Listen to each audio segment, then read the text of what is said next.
Bonjour Thomas. Bonjour. Alors on ne vous présente plus, vous étiez astronaute de la mission Proxima qu'on a beaucoup suivi en France. Vous êtes également pilote chez Novespace et ça peut-être que moins de personnes le savent. Est-ce que vous pouvez nous parler rapidement de cette activité de pilote ici? Bien sûr, moi j'ai la chance de faire partie des... Il y a 7 personnes qualifiées en Europe pour réaliser les manœuvres de ce qu'on appelle le vol parabolique, donc injecter l'avion sur ni plus ni moins qu'une espèce de portion d'orbite autour de la Terre.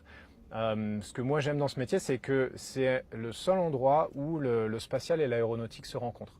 Donc on utilise un moyen aéronautique et un avion, mais pour faire de la recherche spatiale en fait. Parce que ce qu'on fait, c'est qu'en le propulsant sur cette trajectoire, on recrée à l'intérieur de la cabine des conditions d'impesanteur dans les conditions où on soustrait aux effets du poids. Ce qui est exactement les mêmes conditions que ce qu'on retrouve nous à bord de la station spatiale. Alors évidemment, la finalité n'est pas tout à fait la même. On fait de la recherche aussi, mais ici, ça va être des phénomènes qu'on peut observer sur des périodes courtes, parce qu'une parabole, c'est une vingtaine de secondes. Alors que nous, à bord de la station spatiale, on va observer des phénomènes sur une période très longue. Donc en fait, il y en a un peu pour tous les goûts, pour tous les budgets. Ça coûte plus cher d'envoyer des expériences à bord de la station spatiale. Donc si on utilise les mêmes phénomènes, mais qu'on peut se contenter d'un temps plus court, il vaut mieux les implémenter à bord d'un laboratoire volant comme celui-là, comme la 310 de Novespace. Très bien. Alors là, on va être en plein cœur d'une campagne CNES, la 56e campagne scientifique CNES. Ouais. À quoi ça sert une campagne CNES? Une campagne CNES, ça sert justement à mettre en musique des expériences qu'on ne pourrait pas réaliser sur Terre. Pourquoi? Parce que la gravité sur Terre, c'est une force permanente. On ne peut pas s'en affranchir. On peut changer le pH, on peut changer la température, on peut changer la pression, on peut changer la luminosité, on peut tout changer, tous les paramètres, mais on ne peut pas changer la gravité, elle a toujours été là depuis le début.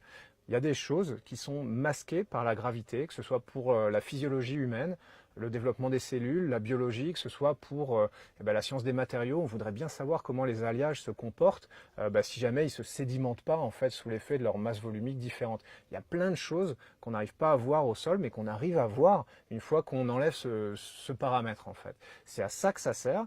Alors l'idéal, on va dire, c'est d'envoyer tout ça dans la station spatiale pour des périodes longues, mais évidemment ça coûte plus cher.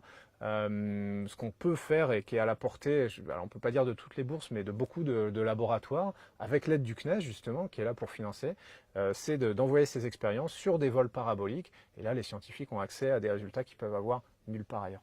Très bien. Donc les expériences qu'on envoie en vol parabolique nous servent aussi à nous en tant que terriens. Ça ne sert pas uniquement pour l'espace. Non, bien sûr.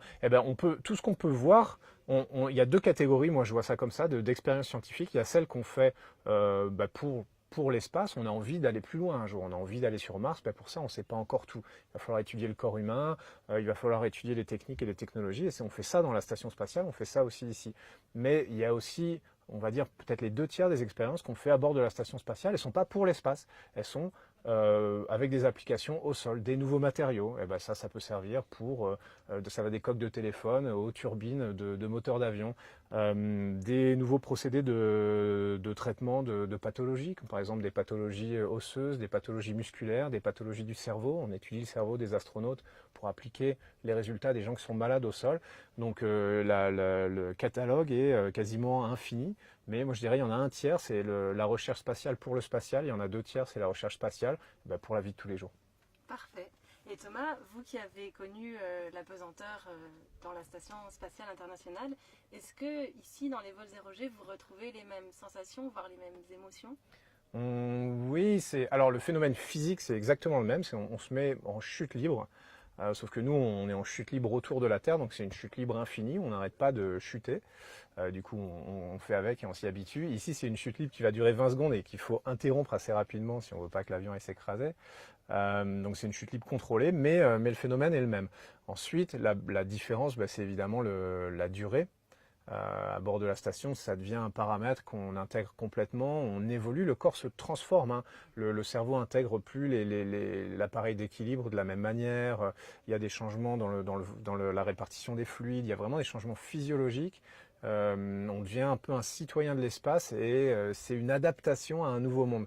Ici, malheureusement, on n'a pas le temps d'assister à ce phénomène-là, donc c'est 20 secondes de bonheur, un peu parfois de panique un petit peu pour les gens, parce que c'est nouveau, on découvre.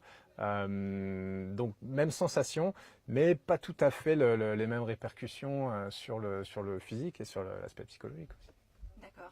Et alors, en parlant de citoyens de l'espace, vous allez peut-être bientôt repartir? Ouais, j'aimerais bien. Alors on essaie de mettre ça en place avec l'Agence spatiale européenne, hein, sur la proposition du CNES et du gouvernement français. L'ESA a accepté d'annoncer que je serai le prochain Européen à aller dans l'espace. Donc on travaille à mettre cette mission maintenant en musique avec tous nos partenaires, hein, la NASA, nos partenaires russes, japonais, canadiens. Donc on espère que, bah oui, assez rapidement, tout ça va être entériné et que je vais pouvoir me remettre à l'entraînement. Et puis voilà, je sens que le décollage va arriver au moins aussi rapidement que la première fois. Très bien. Vous ne pouvez pas trop nous en dire sur votre mission, j'imagine?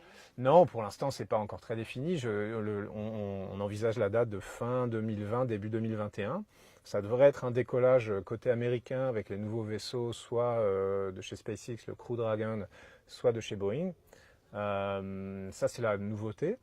Ensuite, les 6 mois à bord de la station spatiale, ça devrait être assez similaire, je pense, parce qu'il y a encore beaucoup de travail à faire. Cette station, on l'a prolongée jusqu'à 2025, sans doute jusqu'à 2030. Et voilà, et puis retour peut-être sur l'eau avec un de ces véhicules. Donc c'est bien, un peu de changement et puis aussi un peu de continuité pour pouvoir utiliser cette expérience que m'a apporté la première mission et puis essayer de faire peut-être encore mieux. Essayer de faire avancer la recherche. Bien aussi. sûr, ouais. Mais on vous verra moins chez R0J et Novespace? C'est possible, ouais, c'est possible. Pour l'instant, j'ai encore le temps de venir voler de temps en temps. Alors, je suis pas là sur chaque vol, je suis pas là sur chaque campagne, hein. Mais quand je peux le faire, quand je suis pas retenu à Houston, à la NASA ou ailleurs, je viens avec plaisir ici, parce que c'est aussi une passion de voler, hein. Tous les pilotes ont toujours envie de piloter.